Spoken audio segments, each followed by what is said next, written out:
Coming up on Mornings on the Hill, we're expecting new information regarding the wearing of masks on SU's campus. We'll have a live report coming up. Also, supply chain issues affecting just about everything, including gifts for Valentine's Day that still might be on the way. And in sports, SU women's basketball in a nail-biter over the weekend, and a star player earns a new career high. All those stories, plus freezing temperatures for today's weather, coming up on this Tuesday edition of Mornings on the Hill.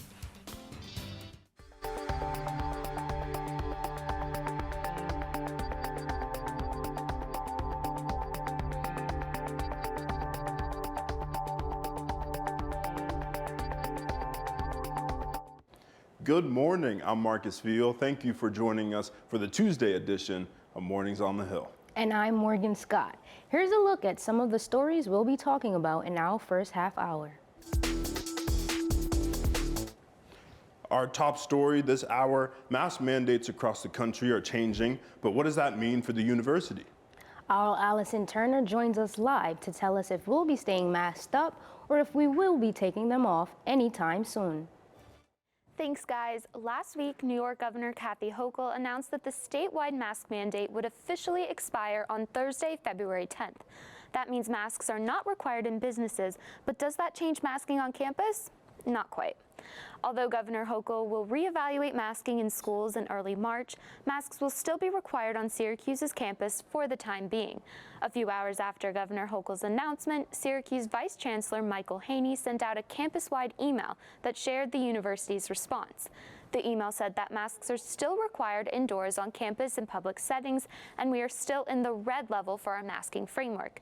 But cases have been on a gradual decline since January 28th. There are only 55 reported active cases on campus, down nearly 300 since the first week of classes. Haney said that because cases have been trending down, we could be moving to the blue level soon. This would mean that masks would be required in classrooms, but they would not be required in other indoor settings on campus for vaccinated people. Unvaccinated individuals will still need to wear a mask in all indoor settings. So don't throw out your mask just yet. We will still be masking up on campus for the foreseeable future. For more information on Syracuse's COVID levels, visit syracuse.edu/staysafe. For Mornings on the Hill, I'm Allison Turner. Syracuse University School of Information Studies is adding 2 new majors for the fall 2022 semester. Applied Data Analytics and Innovation and Society and Technology. Previously, the iSchool offered just 1 major, Information Management and Technology. With full approval from the New York State Education Department last summer, officials at the iSchool are advertising the new majors to incoming students. Love is still in the air this morning. Did you feel the love last night? Our Ari Horton joins us live to tell us about a local florist who was dealing with supply chain issues this season. Good morning. That's right, Marcus. Love is still in the air, and I hope you all at home had a good Valentine's Day or Galentine's Day with your pals. A local florist shop here in Syracuse talked with me about some of the issues with supplies leading up to Valentine's Day. Thank you for calling Coleman Florist. Customers, phones ringing, and going through orders is the sights and sounds you'll come across this busy Valentine's weekend at Coleman Florist. I have been coming here for, how long have you all been here? I think about 40 years. I've been coming here 40 years, and before that I used to go to their store in Eastwood. Regulars like Bill love supporting the Coleman business, even if a few things change because of the supply chain. For us, it's kind of just affected like small things that are hard to find, like boxes. Coleman Florist Shop can see in upwards of 400 to 500 orders throughout the Valentine's season. And Ariel says that even though there have been some supply chain issues, the orders can still proceed as planned. Luckily, we have been in business so long that we can anticipate better what our needs are. So we started planning months ago what our specials would be and looking at what was available so that we could guarantee things. Ariel says by shopping and buying directly from the farms, they have been able to mitigate the supply chain issues so they can stay consistent with the products for their customers. You are all set. And Ariel told me that prices have gone up this year compared to years past, but since they get their flowers from a local farm, you will still have your roses this year. Live from Mornings on the Hill, I'm Ari Horton. Thank you so much, Ari. Love's still in the air. Our Thomas Cook is live to let us know if the stock market is also feeling the love. Thanks, Marcus. The stock market is in the green this morning. The Dow Jones Industrial Average is up over 300 points. The S&P 500 is up 1%, and the NASDAQ is up just 1.5%. Today's open comes as a sign following the three-day sell-off. Dow shed over 500 points on Thursday and Friday. Meanwhile, the NASDAQ dropped close to 3% on Friday. The recent sell-off is due to the tensions between Russia and Ukraine. The United States announced it was closing the Kyiv embassy yesterday and said, quote, it was going to temporarily relocate all remaining people. Since the turn of the calendar, the market has been down overall. The Dow has fallen close to 5%, and the NASDAQ is in the red over 11% year to date. The long drop has been attributed to inflation and rising costs. According to AAA, the average for a gallon of gas is $3.49. That is up 1 year, where it was $2.51. That's your stocks in 60. Marcus, back to you.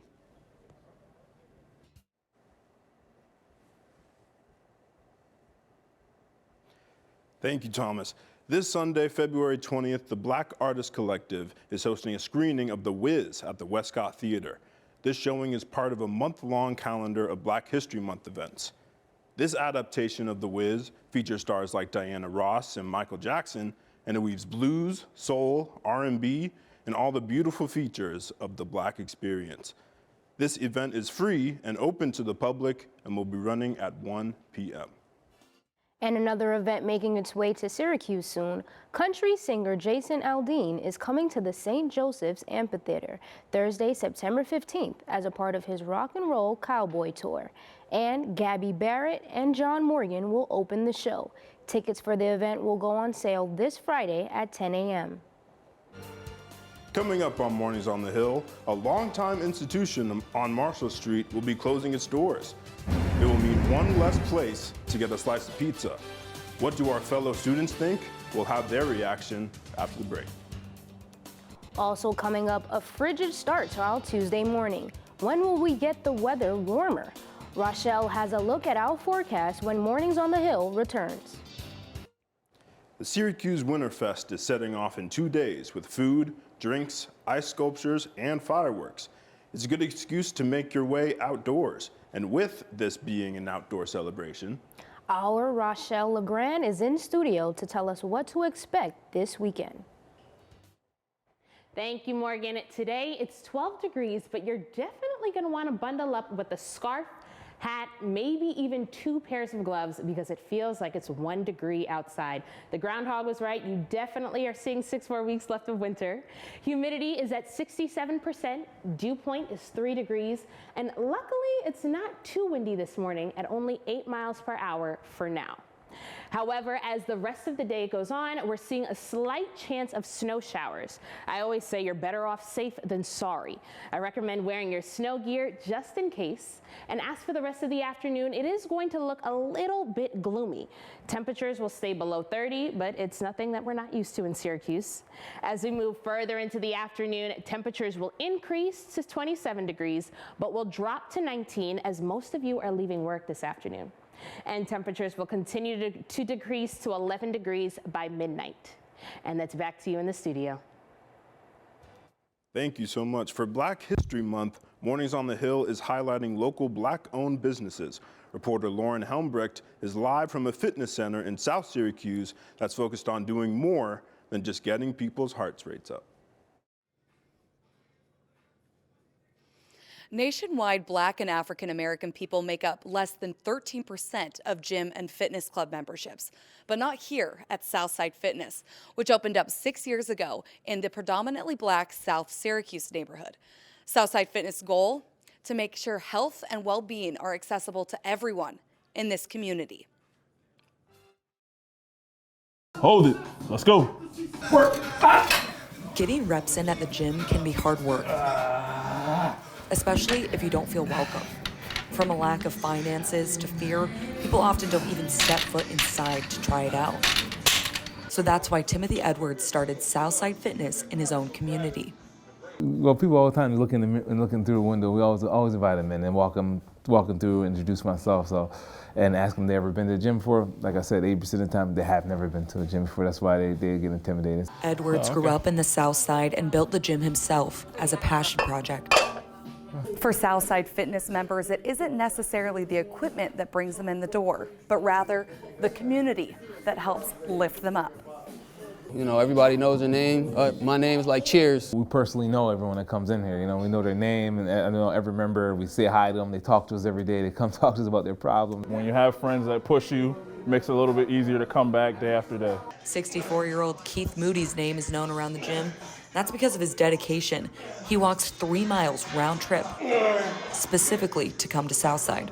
Because I love this gym, I love the people who run it. It's a great atmosphere, and it serves my purpose. And while Moody's goal is getting a new PR on the bench, Southside Fitness' goal is getting interested community members in the door, even just. Whoa! Get up! Ah! Owner Timothy Edwards offers cash payment options and free consultations so that finances aren't a reason why people don't check out the gym. Edwards also is hoping to expand this space and move into a space next door.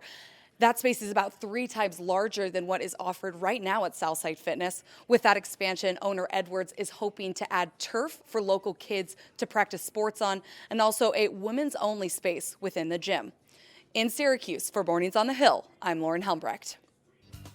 Still to come here on Mornings on the Hill, Syracuse women's basketball wins in the final 10 seconds, and another local Syracuse gym is teaching kids how to stay safe. Stay with us, that story and more just ahead after the break.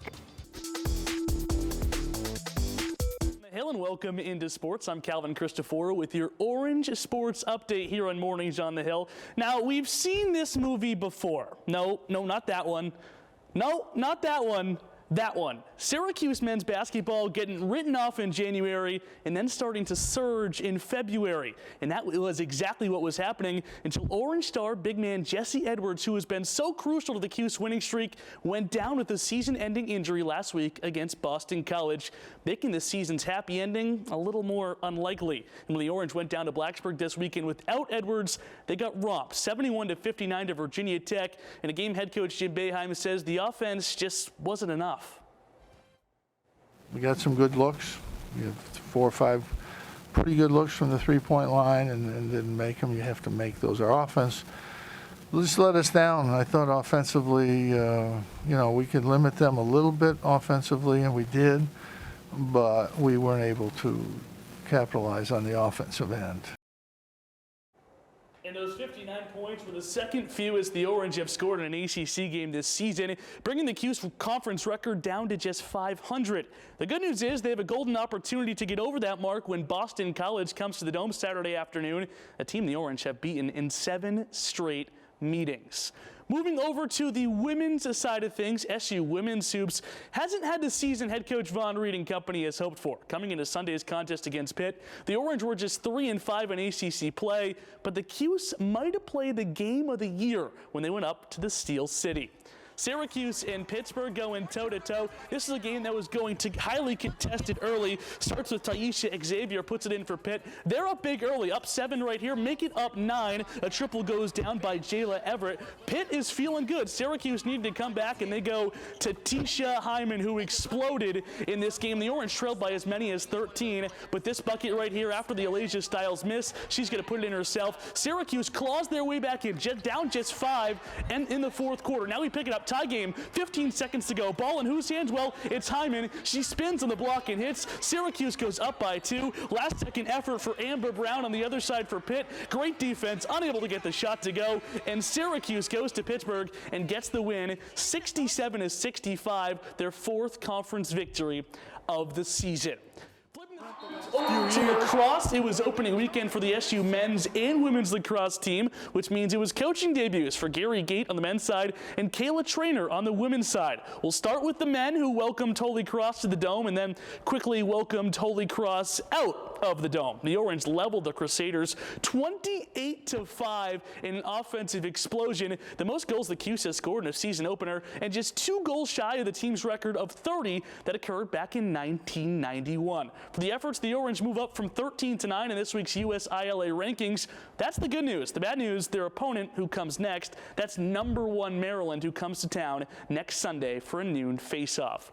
On the women's side of things, SU women's lacrosse opened up the Kayla Trainer campaign with a bang. The third-ranked Orange picked up not just 1, but 2 victories over the weekend. The Cuse grabbed a 12-9 win over number 13 Stanford on Friday, a game where Megan Tyrell picked up right where she left off last season, putting in 6 goals. And on the other side, on Sunday, Binghamton came to the Dome less than 48 hours later, and everyone got into the act. 11 members of the Orange scored, including 5 more by Tyrell and 4 more for her namesake, Megan Carney. Up next to the Cuse is a date with number 4 Stony Brook. That happens Sunday at 4. Local gyms are teaching kids how to defend themselves. Our reporter Calvin Milliner has talked to the gym and about the power of boxing. Calvin? Yesterday was Valentine's Day, but today, the only love we're showing is in the ring. I spoke with Curtis Chaplin, owner of Option Zero Syracuse, and let's just say he's teaching people how to defend themselves. Take a look. Boxing is a violent sport, but it not only teaches one how to defend himself, but teaches patience. Curtis Chaplin sees Option Zero as a way for people to channel certain abilities. Our vision with Option Zero is to be the jack of all trades.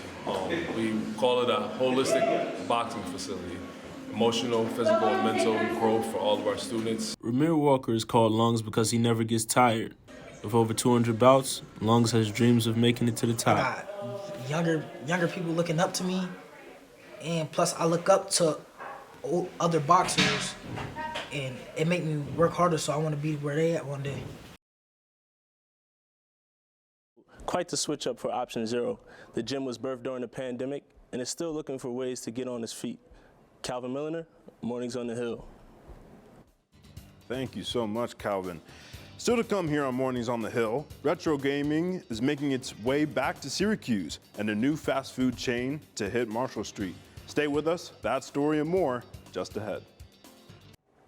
Welcome back. Restaurants and bars were definitely hit hard when COVID-19 began in 2020. Our James Cotado is live in studio to tell us how the pandemic was actually a blessing in disguise for one local business.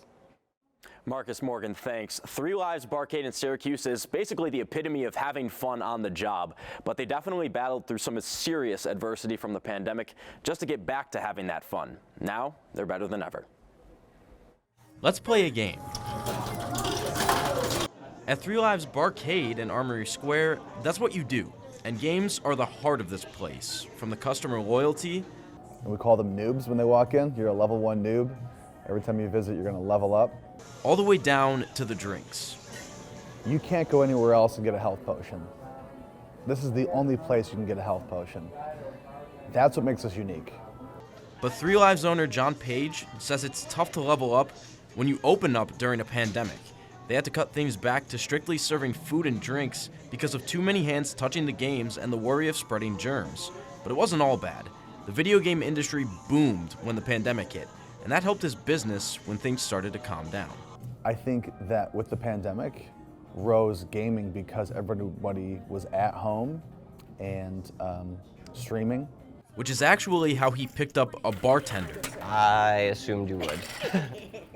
Meet Stephen Clark, avid gamer, that got the job by actually playing video games with Paige. Once it reopened, I saw John put something up about meeting bartenders, and I have some experience, so I hit him up, and I was like, I gave him my gamer tag, and I was like, I used to play with you on Twitch, so I came in, we sat down for maybe like 3 minutes. He was like, all right, when can you start?